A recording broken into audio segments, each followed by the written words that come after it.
네, 중국 국빈 방문 사흘째를 맞고 있는 문재인 대통령이 오늘 오전 베이징 대학에서 연설을 한 가운데 대국으로서의 포용력과 관용을 강조했습니다. 잠시 뒤에는 중국 권력 서열 2위인 리커창 총리, 서열 3위인 장더장 상무위원장과 연달아 면담할 예정입니다. 네, 한편 문재인 대통령과 시진핑 중국 국가주석은 정상회담에서 북핵 문제를 전쟁 없이 대화로 푼다는 등 4대 원칙에 합의했습니다. 네, 오늘 이 시각 강준영 한국외대 국제지역대학원 중국학과 교수, 정영태 북한연구소장과 함께 관련 소식 이야기 나눠보도록 하겠습니다. 두 분 어서 오십시오. 네, 안녕하세요. 자, 문 대통령이 9년 만에 이제 베이징 대학교에서 연설을 했습니다. 우리 대통령으로서는요. 방중 사흘째 했는데요. 역대 대통령들도 일단 9년 전에 베이징대나 칭화대에서 연설을 꾸준히 해왔죠. 그렇습니다. 예. 보통 이제 원수급들, 특히 일국의 지도자가 중국을 방문하면 예. 미래의 그 중국의 어떤 인재들과 대화한다는 차원으로 대학 방문을 많이 하죠. 예. 우리나라에도 시진핑 국가주석이 왔을 때도 그 전에 서울대에서 예. 또 강연을 하고 이렇게 이 소위 미래 관계를 같이 구축해야 될 젊은이들과 의견을 교환한다 이런 차원에서 대학 연설을 많이 합니다. 뭐 서방의 경우도 그렇고요. 예. 네. 문재인 대통령이 중국이 이제 대국으로서 포용력과 관용을 베풀어야 한다라고 예. 강조를 했는데 이거는 연설에서 어떤 의미라고 좀 볼 수 있을까요? 그게 아마 직접적인 표현은 아닐지 몰라도 이번에 그 사드를 통해서 중국이 여러 가지 그 불편한 심기라든가 그것으로 인해 가지고 또 직간접적인 뭐 제재 아닌 제재 이런 어떤 행위들이라든가 뭐 이런 것을 봤을 때는 기본적으로 이 대국으로서의 어떤 그런 그 외교적 행위 아니면 대내적 행위 이것은 조금 좀 아쉽다 하는 그런 측면도 사실 하나 있고 예. 그다음에 이제 중국이 소위 대국으로서의 주변국들 하면은 특히 북한의 핵 문제가 사실 있습니다. 핵 미사일 문제가 있는데 여기에 있어서 이제 국제적으로 이끌어가야 될 어떤 대국으로서 소위 그 세계 평화를 위협하고 그것을 위협에 빠뜨리는 이런 문제를 보다 더 적극적으로 나섬으로써 대국으로서의 어떤 책임 이런 것을 다하는 것이 아니냐. 이제까지 물론 이제 중국이 여러 차원에서 특히 그 유엔 안보리 대북 제재라든가 이런 데 나름대로 그 적극적으로 나오긴 했습니다만은 그러나 북한을 비핵화라든가 이것의 마음을 바꾸기까지는 보다 더 여기에 더해가지고 좀 더 적극성이 또 필요하다고 하는 어떤 간접적인 또 심중이 표현될 수도 있었겠다는 생각이 듭니다. 예. 강 교수님 모실 때는 뭐 좀 이렇다 할 내용, 이 부분은 좀 눈에 띄는구나라고 하는 부분이 있었습니까? 뭐 그런 거는 사실 특별하게 그 큰 틀에서의 어떤 원칙이라든지 뭐 이런 것들은 얘기가 됐습니다만은 뭐 구체성 이런 거는 좀 그렇죠. 상대적으로 적죠. 특히 이번에 그 베이징대 연설 같은 경우는 지금 정 소장님 지적하셨습니다만은 중국이 세계적인 국가가 되려면 좀 더 포용적이고 주변 국가들과 같이 어우러져서 가야 된다라는 그런 메시지를 중국의 학생들한테 전달한 겁니다. 이건 왜 중요하냐 하면 사실 지난 시진핑 1기 5년 동안에 우리가 얘기하는 중국의 굴기라는 거 있지 않습니까? 예. 중국의 부상으로 인해서 중국이 주변 국가들과 관계가 좋은 데가 하나도 없습니다. 우리도 그렇고요. 예를 들어서 북한도 마찬가지입니다. 자신들의 맹방인. 그다음에 일본하고도 안 좋죠. 미국하고도 안 좋지. 인도. 뭐 사실 뺑 둘러싸이는 나라들이 모두 갈등을 갖고 있거든요. 이렇게 해가지고 과연 중국이 세계적 국가가 되겠느냐라는 그런 우회적 메시지죠. 그러니까 지금 그거의 모든 근원이 되고 있는 북한 핵 문제 이런 데도 이렇게 조선과 미국 간의 문제다 이렇게 떠넘기지 말고 좀 적극적으로 해서 같이 가보자. 공영의 미래를 창조해보자. 뭐 이런 의미의 메시지를 전한 그러니까 거다. 아시아 지역에서의 어떤 관계의 유연함 같은 거 그렇습니다. 이런 거를 좀 강조했다 볼 수 그렇게 봐야 있겠군요. 될 것 같습니다. 거기 하나 좀 이래 더 보탠다면은 사실은 이게 이 대학생들하고 거기에서 그 연설을 한다는 것은 사실 어떤 그 대표적인 그 중국의 엘리트들과의 직접적인 소통을 한다. 이렇게 사실 볼 수가 있고 그럼 그 소통에서 뭘 얘기를 하고자 하느냐면은 중국이 지금 대국으로서 단순히 대국으로서만 남아 있는 것이 아니라 국제적인 어떤 지도 국가로서 충분히 자리매김을 해야 되는데 이제까지 여러 가지 어떤 국제적인 그 행태로 보았으나 여러 가지 경험으로 보았을 때 거기에 못 미치는 것들이 좀 있지 않느냐. 대표적으로 북한의 핵 문제라고 하는 것은 소위 세계의 평화를 위한 비핵화 문제입니다. 예. 이것은 우리 그 한반도의 문제를 떠나서 세계적인 문제인 만큼 이것은 그 어느 국가보다도 바로 그 앞장설 때만이 바로 대국으로서의 그 의연한 그런 지위를 누릴 수 있지 않느냐 하는 것들이 그 강조되었다 이렇게 볼 수가 있죠. 그렇군요. 굉장히 뼈 있는 연설이었다라고 좀 평가를 해볼 수 있을 것 같은데 네. 이번에 이 베이징대 연설에 이어서 이제 또 문재인 대통령이 리커창 총리와 장도장 상무위원장을 연달아 면담을 할 예정이란 네, 말이에요. 근데 이게 그렇습니다. 권력 서열 2위와 3위 인물이란 말이에요. 네, 이것도 네. 어떤 의미가 좀 있을까요? 뭐 당연히 가면은 만나죠. 만나는데 사실 잘 아시다시피 중국은 당이 통치하는 국가입니다. 그리고 얼마 전에 19차 공산당 대표대회에서 새로운 정치국 상무위원들이 7명이 탄생을 했죠. 그중에 이제 지난번 상무위원들 중에 시진핑하고 리커창만 남아있고 나머지가 바뀌었어요. 예. 지금 이 장대장이라는 분은 서열 3위로 전국인민대표대회, 우리 이제 국회의장격에 해당이 되는 분인데 예. 내년 3월에 은퇴합니다. 그러니까 실제로 더 한국을 배려하고 미래지향적인 관계를 한다면 새로 이 진입한 상무위원들 이런 분들을 만나게 해주는 것이 훨씬 더 모양은 좋았을 거다 이런 예. 이제 아쉬움은 있어요. 그러나 지금 현재 상태에서 권력서열 1, 2, 3위를 만나는 거는 분명합니다. 예. 다음에 그 이 전국인민대표대 상무위원장을 할 사람이 리잔수라는 그 사람인데 이분이 지금 정치국 상무위원이 되고 이제 거의 내년 전국인민대표대회를 통해서 이제 상무위원장이 되거든요. 예. 그러면 상견례 자리라도 이렇게 만들어 주는 것이 사실 이 홀대 논란 속에서 조금 예. 그런 걸 이제 벗어날 수가 있었는데 그런 건 좀 아쉬움이 남고요. 어쨌든 그 중국은 기본적으로 총리가 내정을 총괄하게 돼 있습니다. 리커창 총리는 계속 하죠. 예. 다만 여러 가지 그 권력의 안배상 중국이 당 총서기 중심의 국가이기 때문에 그리고 지난 그 인사 배치에서도 사실 상당히 수세에 몰렸고 이제 혼자 남아 있는 형태가 됐거든요. 예. 그런 의미에서 아쉬움은 있지만 그래도 현직 중국의 총리고 앞으로도 총리를 계속 할 뿐이고 그래서 미래지향적인 관계로 한중 양국 관계를 좀 새롭게 다잡고 가자 하는 데서는 충분히 그 큰 틀에서의 합의, 방향 설정 이런 거는 가능하다. 그리고 서열 1, 2, 3, 4위 어쨌든 다 만나는 거니까 모양상으로는 그렇게 크게 뭐 빠지는 부분은 없는데 말씀드린 대로 미래 권력들과의 어떤 그렇죠. 교류 이런 것들이 좀 아쉽습니다. 2기 집권을 하면서 새로운 리더십과의 만남이 있었다면 더 좋았을 텐데 그렇죠. 라는 의견을 주셨는데 위원님께서는 어떻게 보십니까? 뭐 저도 그 비슷한 표현이긴 한데 그러나 이제 이번에 이게 그 실무 방문하고 네. 그다음에 또 이 국빈 방문하고 좀 차이를 둘 필요는 있겠다는 생각이 듭니다. 소위 그 실무 방문이라고 한다면은 아주 구체적인 무슨 협상을 위해서라든가 무슨 일을 해결하는 그런 방문이고 그다음에 이제 이 국빈 방문은 좀 더 이 종합적인 그런 방문이라고 볼 수가 있습니다. 그렇기 때문에 좀 더 그 광범위한 어떤 인사들과의 어떤 그 교류라든가 이 만남이라든가 이렇게 많이 하면 좋겠죠. 사실 이게 외교라고 하는 것은 이것도 마찬가지 국가와 국가대의 어떤 소통이라고 볼 수가 있죠. 그럼 이 소통 속에서는 다양한 앞으로의 어떤 미래 권력도 좋고 또 현재 권력도 좋고 이런 것을 좀 포괄적으로 할 수 있으면은 좋았겠다 하는 생각이 드는데 예. 그러나 뭐 그것도 여러 가지 내부 사정상 우리 그 입맛대로 할 수 없는 것도 또 외교적 현실이고 하니까 우리 뭐 하나를 가지고 집중적으로 부정적으로 그것을 평가하기는 잘 어렵지 않느냐 이런 생각입니다. 그 2, 3위에 대해서는 차기 주자를 만나지는 못합니다만 내일 이제 방중 마지막 날은 중국의 유력 차기 주자로 꼽히고 있는 시진핑 주석의 측근을 또 만난다고 그렇습니다. 하더라고요. 보니까 이제 천민얼 충칭시 당석이라고 하는데 이 천석이 어떤 인물이라고 좀 알 수 있을까요? 아주 최측근이죠. 그리고 실제로 이번에 정치국 상무위원회 원래 중국에는 이제 시진핑 주석이 기본적으로 관례적으로 2번 이제 국가 지도자를 하고 네.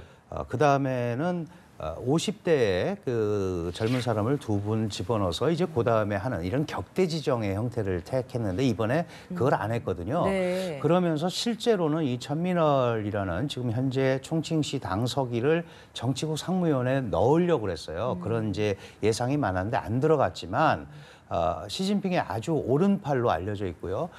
중화권 언론에서는 시진핑 인맥의 기획자다 이렇게 얘기가 돼 있습니다. 그러니까 지난 5년간 어디에 누구를 배치하고 판을 어떻게 인사판을 어떻게 짤 건지를 같이 수기할 만큼 아주 가까운 사람이다 이렇게 얘기가 돼 있고 이 특히 중경 씨라고 하는 데는 1대1로의 거점 도시고요. 그다음에 사실은 여기가 버실라이라는 사람이 모택동식 개발을 통해서 또 중국과 약간 어긋났던 적도 있고 그 이후에 같은 순정차이라는 차기 지도자로 된 사람도 낙마가 됐어요. 그러고 나서 새로 간 천민얼이 이제 당서기가 됐거든요. 그러니까 미래 권력과의 대화 꼭 그러니까 이 사람이 뭐 다음에 된다 안 된다는 모르지만 중국의 중요 직할시의 당서기로서 그 중국과 이 시진핑과 아주 가까이 이 소통할 수 있는 사람을 만난다 이런 점에서 굉장히 의미가 있는 만남이고 네네. 그야말로 이제 차기 지도자와의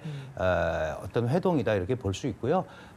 그 절강성 서기를 했었는데요. 그때 소위 시진핑의 원고를 뭐 200여 편 이렇게 같이 했다, 뭐 써줬다 이렇게 알려져 있습니다. 그러니까 시진핑의 사고와 생각과 어떤 일하는 스타일 이런 걸 아주 잘 알고 있는 사람이기 중요한 때문에 인물이라고 할 수 있겠네요. 상당히 의미가 있는 만남이다. 저는 그렇게 봅니다. 네.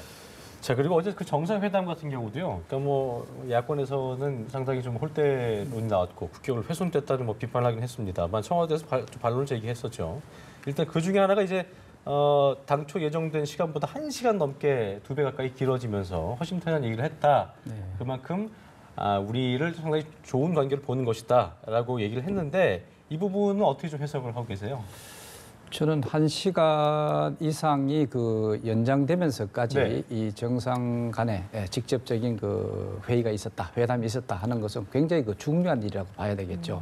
오히려 이 형식보다는 뭐 청와대에서 그렇게 밝히기도 합니다만은 사실 내용이 중요하다는 것이 바로 그건데 우리가 지금 만약에 홀대한다고 하면은 이 정상 간에 직접적인 정상 간에 그 시간조차도 상당히 줄입니다.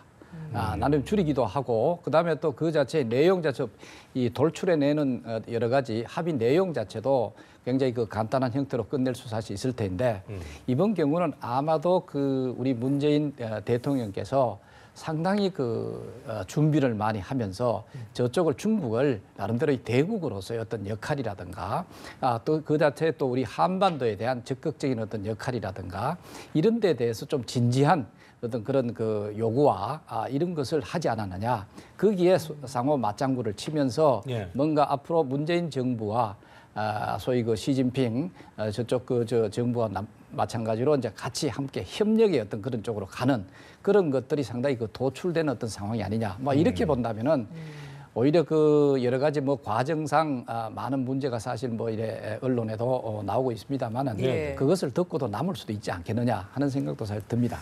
이 회담 내용 중에서 이제 아무래도 사드 문제가 제일 큰 관심일 것 같습니다. 사드에 대한 중국 측 태도는 좀 어떻게 평가하십니까? 사드는 앞으로도 중국이 포기하거나 그렇게 하려고 하지 않을 겁니다. 왜냐하면 지난 우리 한중 갈등의 근원이 됐잖아요. 우리가 아쉬워하는 거는 그 갈등의 근원이 사드인데 그거의 본질은 북핵인데 그 문제를 얘기하지 않고 사드만 얘기하니까 문제인데 중국은 지금 중국 입장에서는 그런 게 있죠.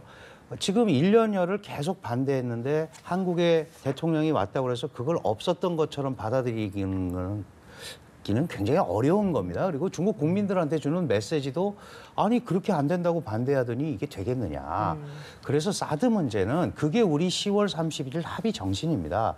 서로 풀 수 없는 문제니까 일단 뭐 봉인이 됐든 봉합이 됐든 그건 잠시 놔두고 다른 분야에 관해서 관계를 복원시키면서 이게 가보자. 이게 이 10월 31일 정신이거든요. 그러니까 이번에 4가지 원칙적 합의를 한 것도 그 틀에서 크게 벗어나지를 않는 거예요. 다만 아쉬운 것은 아까 정 소장님도 지적을 하셨지만 국빈 방문이니까 큰 틀은 좋은데 이게 그런 4가지 합의를 뒷받침할 구체적인 내용들이 좀 병기가 됐거나 했으면 좋지 않았을까라는 아쉬움이 있죠.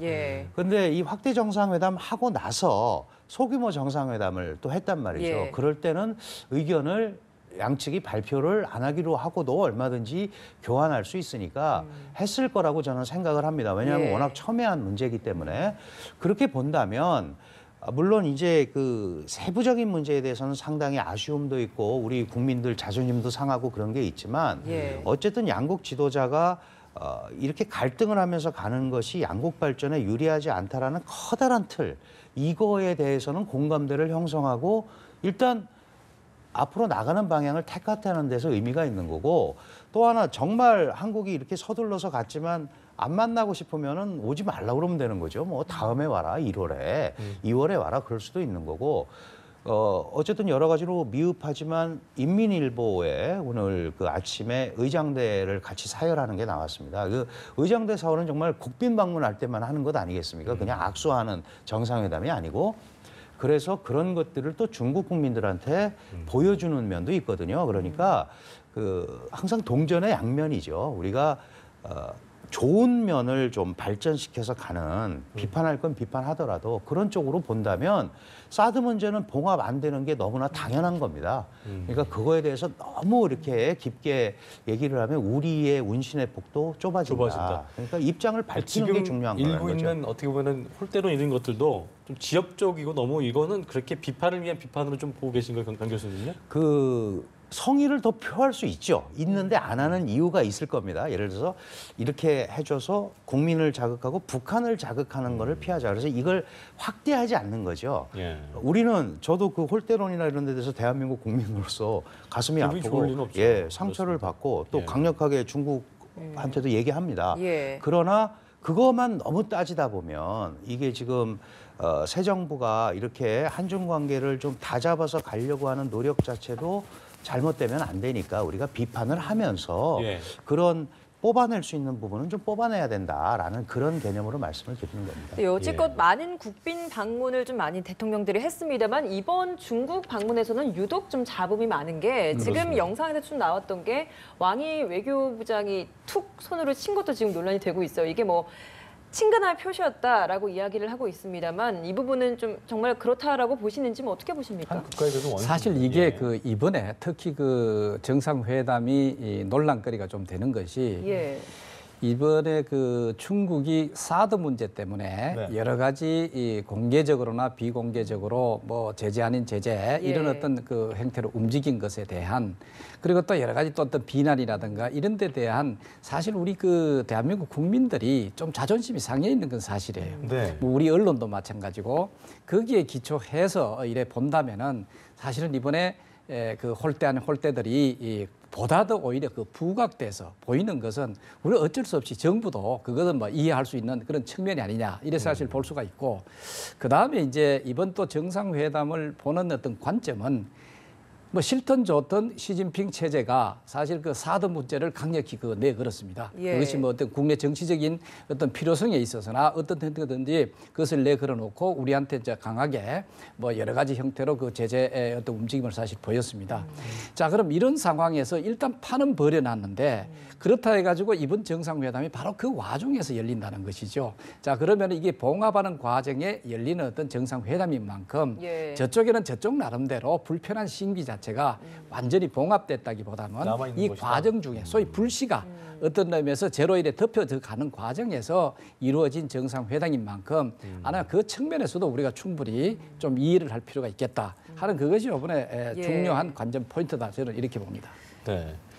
기자 폭행 부분은 근데 좀 심했던 것 같습니다. 네, 그거는 어떻게 설명해도 좀 설명하기가 좀 어렵죠. 있어서는 안 될 일입니다, 정말로. 그리고 문제는, 더 큰 문제는 이제 중국도 문제고 우리도 우왕좌왕하는 모습을 보여서 좀 가슴이 아픈데요. 실제로 중국에서 뭐 한국이 행사를 하더라도 중국의 보안 업체를 고용한다는 거 하는 거를 우리 마음대로 할 수가 없죠. 당연히 중국 공안에서 한 거고. 근데 그 최근에 이런 분위기를 보면 중국 언론에서 한국 언론이 너무 이 세밀한 문제를 확대 해석해서 이렇게 이 정상회담을 폄하한다. 이 소위 뭐 자살골 넣지 마라. 뭐 이런 얘기까지 하면서 이 소위 언론관을 비췄거든요. 그러니까 아마 이 경호 문제라든지 이런 어떤 장례 정리 문제에 있어서 한국 기자들을 좀 적극적으로 제지하라는 그런 거를 내렸을 가능성은 있어요. 그런데 한국은 이게 국빈을 방문을 수행하고 간 정식 기자단이란 말이죠. 그러니까 비표도 있고 다 있단 말이에요. 그러니까 우리는 정당하게 이렇게 하는 건데 또 강력하게 항의했겠죠. 그러면서 이 생긴 충돌이 아닌가 이렇게 보이는데 충돌은 생길 수 있습니다. 조정도 잘 못했기 때문에. 근데 그 이후가 더 문제죠. 현장에서 우왕좌왕하는 모습을 보였고 중국도 애매한 지금 모습을 보이고 있고 이런 것들은 어쨌든 무슨 뭐 제가 분풀이를 하겠다 이런 차원이 아니고 이거는 결례도 이런 결례가 없는 거죠, 사실은.